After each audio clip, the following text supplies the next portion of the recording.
Hi friends, నేను మీ బీడిఆర్. మీరు చూస్తున్నారు బీడిఆర్ ఎలక్ట్రికల్. ఫ్రెండ్స్, నేనైతే ఒక 2 నిమ్మకాయలు ఒక ఎక్స్పెరిమెంట్ అనేది చేయబోతున్నాను. దీని అయితే ఎవరు కూడా మీరు ఇంట్లో అయితే ట్రై చేయకండి. అయితే మనం ఇప్పుడు వచ్చేసి ఒక 2 నిమ్మకాయల ద్వారా 240 వోల్టేజ్ అనేది ఏ విధంగా ప్రవహిస్తుంది, అసలు ఇది నిమ్మకాయ అనేది ఒక మంచి కండక్టర్లా పనిచేస్తుందా, చేయదా, దీంట్లో ఏమైనా వోల్టేజ్ డ్రాప్ ఉంటుందా అనేది మనం ఈ ఎక్స్పెరిమెంట్లో తెలుసుకుందాం. అయితే నేను దీనికి వచ్చేసి ఒక 2 నిమ్మకాయలని తీసుకోవడం జరిగింది. ఒక ఎల్ఈడి బల్బు, అదేవిధంగా ఒక 100 వాటు ఎలోజన్ బల్బ్ అని తీసుకున్నాను. అయితే మనం వీటికి నిమ్మకాయలకు వచ్చేసి మనం ఒక 2 వైర్లని కనెక్ట్ చేసి దానికైతే ఒక జంపర్ అని ఇచ్చేసి ఆ జంపర్కి అయితే ఒక ఎల్ఈడి బల్బ్ అనేది కనెక్ట్ చేసి అదేవిధంగా ఒక 100 వాట్ ఎలోజన్ బల్బు 9 వాటు ఎల్ఈడి బల్బ్ అనేది కనెక్ట్ చేసి చూద్దాం. దీంట్లో విద్యుత్ అనేది ఏ విధంగా ప్రవహిస్తుంది, దీంట్లో ఏమైనా వోల్టేజ్ డ్రాప్ ఉంటుందా, ఇది ఒక మంచి కండక్టర్లా పనిచేస్తుంది అనేది మనమైతే ఇప్పుడు ఈ ఎక్స్పెరిమెంట్లో తెలుసుకుందాం.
ఫ్రెండ్స్, ఇక్కడ మీరు చూసుకున్నట్టయితే ఈ నిమ్మకాయ నుండి కరెంట్ అనేది ప్రవహిస్తుంది, కానీ వోల్టేజ్ అనేది తక్కువ అయితే ప్రవహిస్తుంది. మనకి ఎందుకంటే లెమన్లో కరెంట్ అనేది 240 వోల్టేజ్ అనేది ప్రవహించడం లేదు, మనకు 100 వాట్ బల్బ్ అనేది వెలవడం లేదు.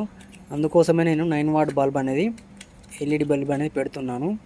మనకు మీరు చూసుకున్నట్టయితే ఇక్కడ వోల్టేజ్ డ్రాప్ అని ఉంది కాబట్టి మనకు ఎల్ఈడి అనేది వోల్టేజ్ తక్కువ తీసుకుంటుంది కాబట్టి ఈ ఎల్ఈడి అనేది ఖచ్చితంగా అయితే వెలుగుతుంది అనుకుంటున్నాను.